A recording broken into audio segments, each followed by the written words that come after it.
Shalom Adonai!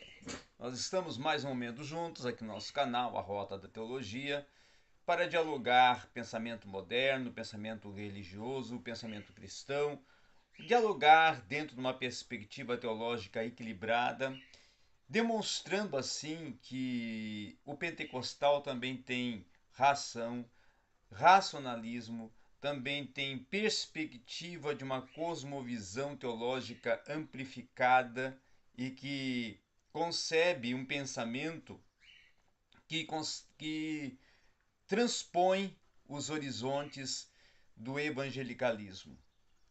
Hoje nós vamos falar, e falando em evangelicalismo, com Bernard Rahn.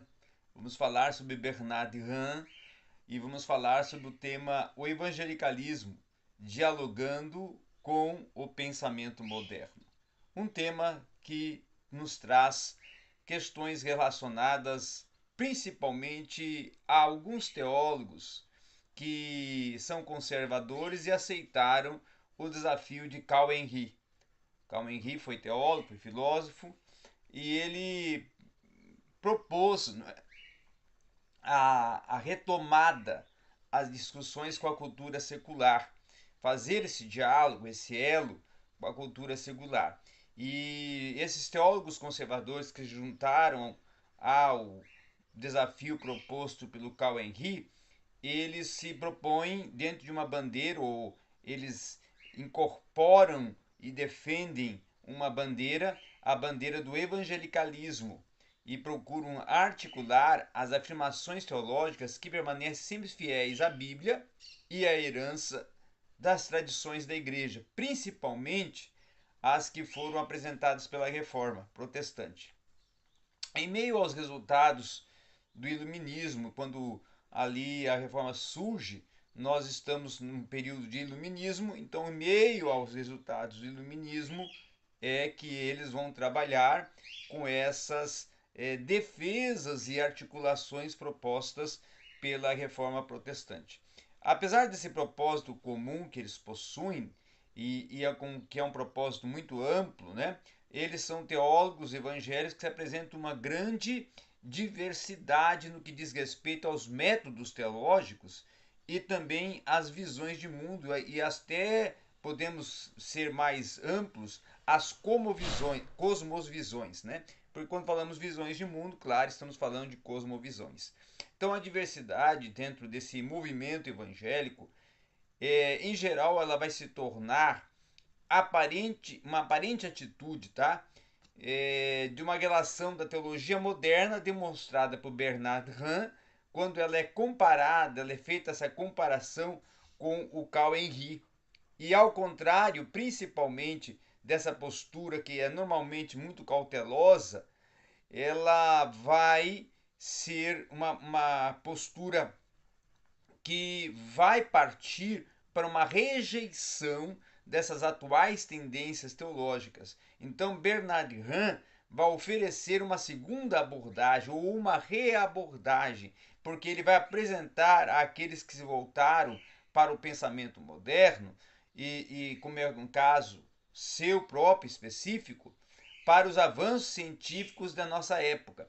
Então ele já vai começar a introduzir o evangelicalismo na perspectiva e na percepção desses avanços científicos de nossa época e para uma abordagem principalmente de um aprendizado moderno, tá? Defendida pela neo-ortodoxia e especialmente por Karl Barth.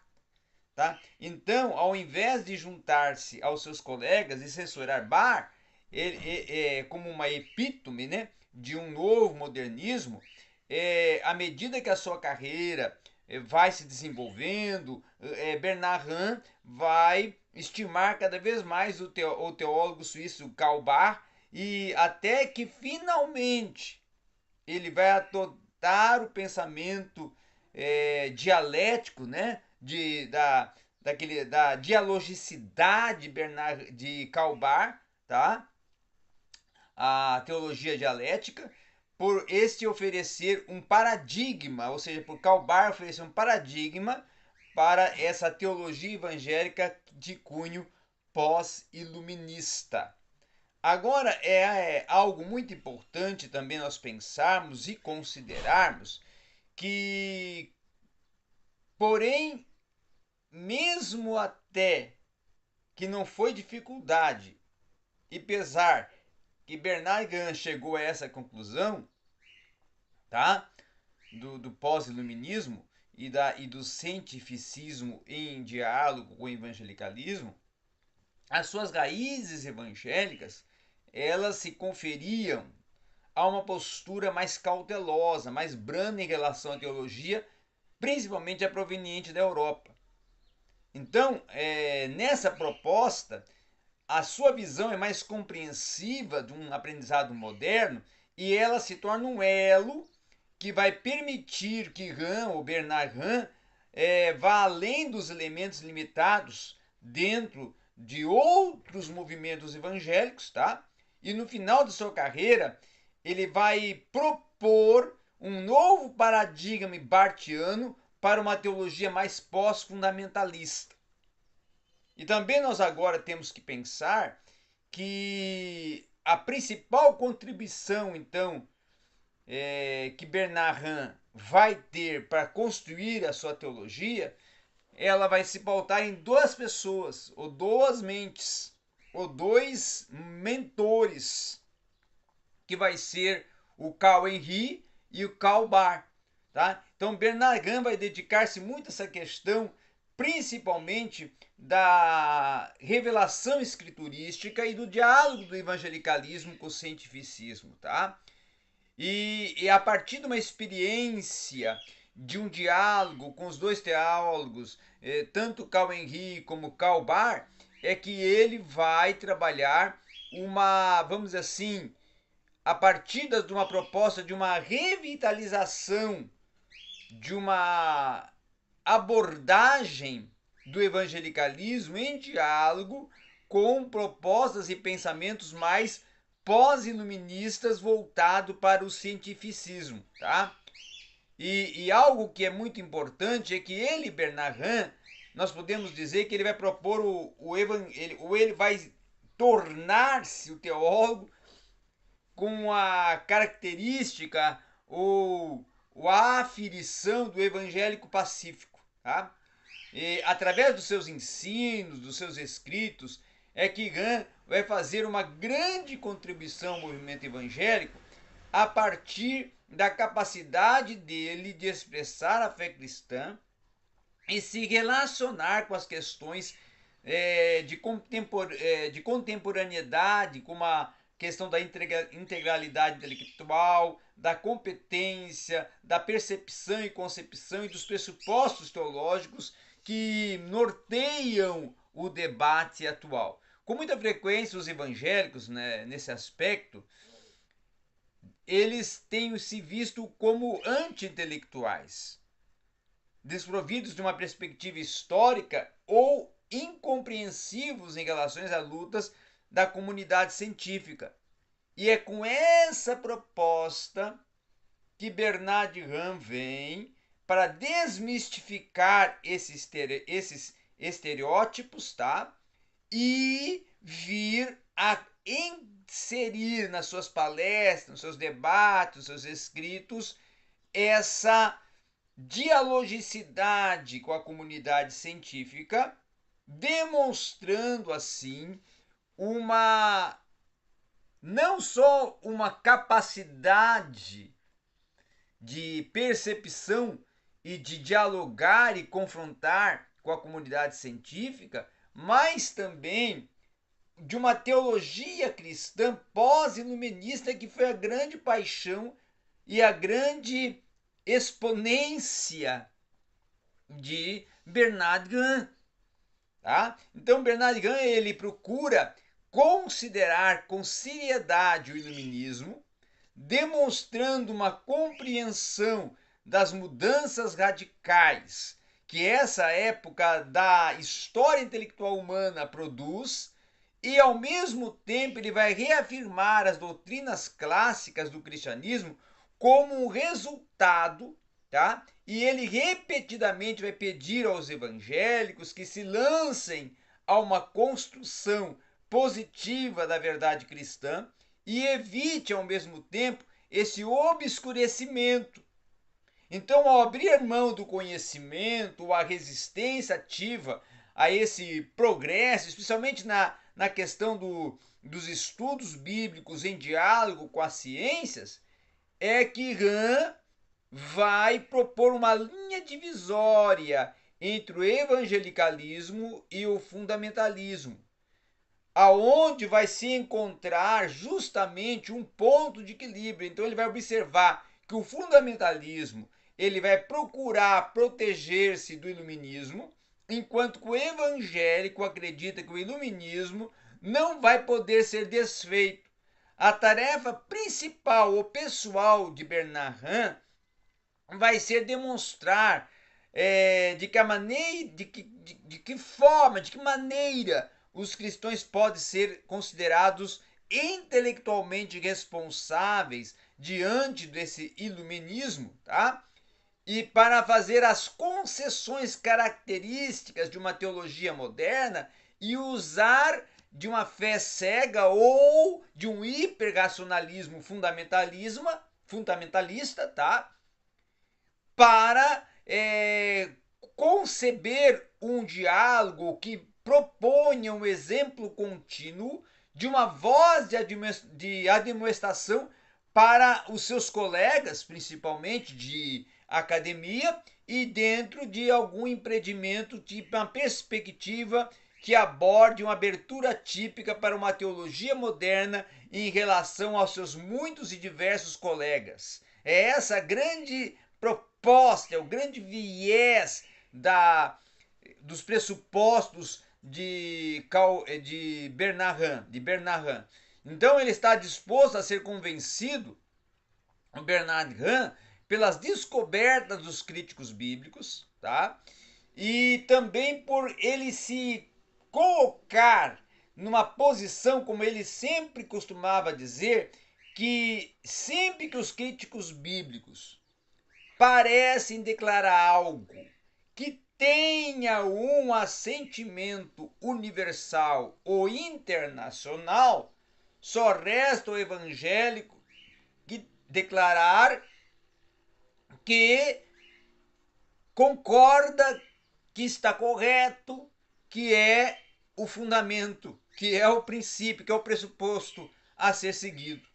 Então, desse mesmo modo, ele vai advertir os seus colegas de academia, de discussão teológica e de construção textual, que para evitar, eles devem evitar aceitar a teologia da segunda categoria, que estiver aberta abaixo dos padrões e em todos os critérios acadêmicos, como sendo uma teologia evangélica, bem como rotular como não evangélicas certas grandes teologias bíblicas, principalmente aquelas que vão desconsiderar a canonicidade das Escrituras.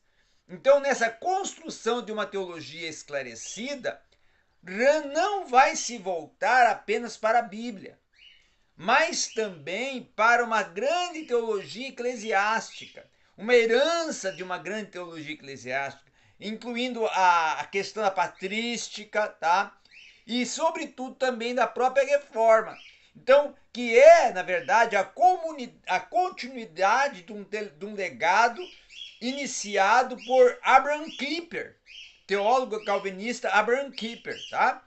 Então, justamente o maior período da criatividade teológica de Bernard Rand é quando ele encontra-se com o cristianismo clássico em uma verdade fundamental para toda a vida e vai reconhecer um desafio em que vai colocar um ponto de defesa da fé clássica da igreja no mundo de hoje, que nas palavras do Clark Binnock,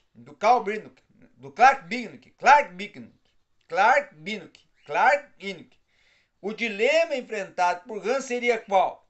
seria justamente como pode uma pessoa, tá, tão cheia de conhecimento como o Bernard Hahn, ciente da humanidade da Bíblia e da relatividade histórica e cultural, do fluxo da história como um processo natural, se apegar a convicções tradicionais, se ele realmente aceita esses desafios. Então essa vai ser a contrapartida que o Clark Pinnock faz às aferições e aos pressupostos defendidos por Bernard Hahn. Mas o que precisamos ter em mente que Bernard Hahn, ele impitoniza, tá, o lado brando e pacífico do evangelicalismo. Todavia, esse espírito não é inerente a ele, ao Bernard Hahn, mas vai se desenvolver ao longo da sua carreira. E, aliás, nós podemos considerar que a sua vida vai ser chamada de um modelo paradigmático para o desenvolvimento evangélico. Por quê? Porque retrata a jornada percorrida por muitos de seus colegas do fundamentalismo em direção àquilo que o Mark Lambronson vai chamar de evangelicalismo instruído e esclarecido. Então essa peregrinação, ela vai ser desencadeada pela incapacidade das raízes fundamentalistas de Hahn de oferecer um discernimento que ele encontre através da abertura para a ciência e para o método científico. Agora, nós precisamos ainda também falar da contribuição que Bernard Hahn vai dar para a própria apologética. Então, para esse evangelicalismo pacífico, e para ser até a jornada de Bernard Hahn acompanhada por esse evangelicalismo pacífico, paralelamente vai ocorrer algumas mudanças que vai ser feita por próprio Bernard Hahn ao longo da sua carreira acadêmica, aonde ele vai sair do fundamentalismo para uma postura mais aberta. Porém, talvez o mais importante venha a ser que essa jornada, que se reflete em muitos livros e mais especificamente em tópicos em que sejam a sua prisma e o seu objeto de sua pesquisa, e apesar desse escopo e de seus escritos não estarem limitados a esses 3 tópicos principais, que são a apologética, a Bíblia e a ciência e a autoridade escriturística, Bernard Hahn vai se dedicar principalmente de grande parte de suas energias a essas abordagens. E apesar de cada um desses assuntos ter continuado a ser de interesse ao longo de toda a sua carreira, na elaboração desses temas, ele vai mostrar um desenvolvimento progressivo de pensamento. E ainda assim, sempre dentro de amplos parâmetros dos elementos evangélicos que ele defendia, na realidade, não apenas conclusões, mas também na escolha de alguns assuntos, é que Hahn vai continuar sempre tipicamente evangélico e, apesar das controvérsias geradas por diversos trabalhos seus dentro do movimento evangélico, ele vai, desde o começo da carreira, preocupar-se com uma apologética que tem uma proposta principalmente de um diálogo com a ciência e com a filosofia, tá? E a necessidade que Bernard Hahn também tem de conciliar a razão e a fé dentro da sua própria vida, dentro da sua própria abordagem, seu próprio desenvolvimento acadêmico, é o resultado dessa propensão do diálogo evangelicalismo-cientificismo. E em todos os casos, nós podemos dizer que os escritos de Karl Rahn trazem uma reconciliação da fé cristã com o conhecimento humano. Tá? Então, Bernard Rahn vai condenar a atitude predominante de ver a religião como sendo puramente uma questão de fé e, portanto, um assunto pessoal.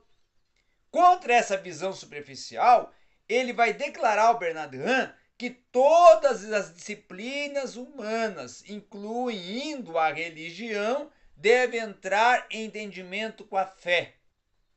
Para ele, isso vai significar abrir caminho para o trabalho da apologética cristã, que Rahn vai definir como a defesa e justificação consciente e intencional da teologia cristã como verdadeira.